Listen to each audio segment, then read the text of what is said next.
Hi! Welcome to my vlog! Ang video ko for today ay comparison ng pang 0 to 6 months old na S26 Gold versus Bona.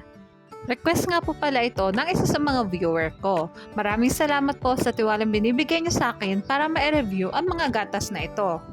At pasok naman ito sa guidelines ko kahit na ang S26 Gold ay premium milk at ang Bona ay ordinary milk dahil iisa lang naman sila ng manufacturer at iyon ay ang Wyeth.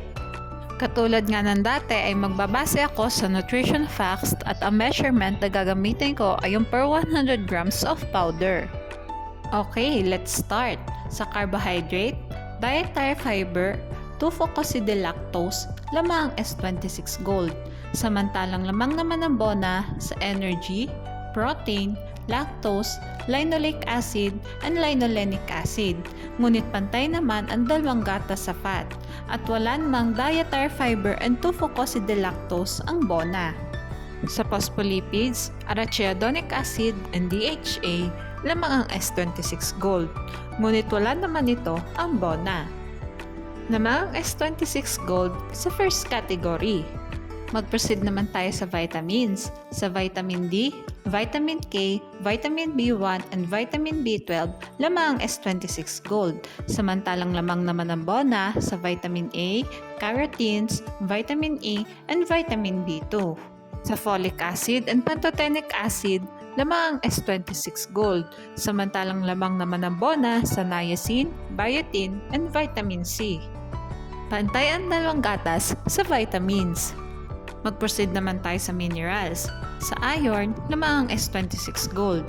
Samantalang lamang naman ang Bona sa calcium, phosphorus, magnesium, zinc, copper, manganese, and iodine. Sa selenium, lamang ang S26 Gold. Samantalang lamang naman ang Bona sa sodium, potassium, and chloride. Lamang ang Bona sa minerals.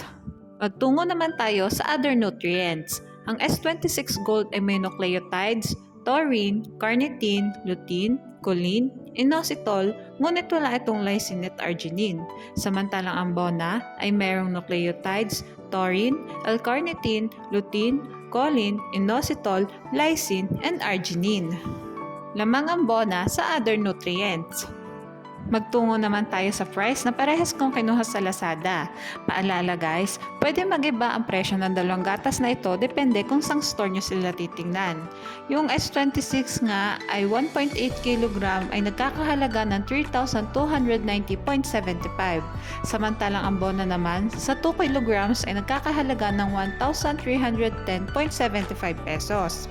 Bale, sa presyo ng 1.8 kg ng S26 Gold ay makakabili ka na ng Bona ng 4 na kilo at mahigit pa. At ito na nga ang summary ng vlog ko today. Sa first category, lamang ang S26 Gold. Sa vitamins, tayo ang dalawang gatas. Sa minerals and other nutrients, lamang ang Bona at mas affordable din ito. Basta lagi nating tatandaan, pumili ng gatas na hiyang sa bata. Mahalagang paalala, breast milk is the best milk for babies.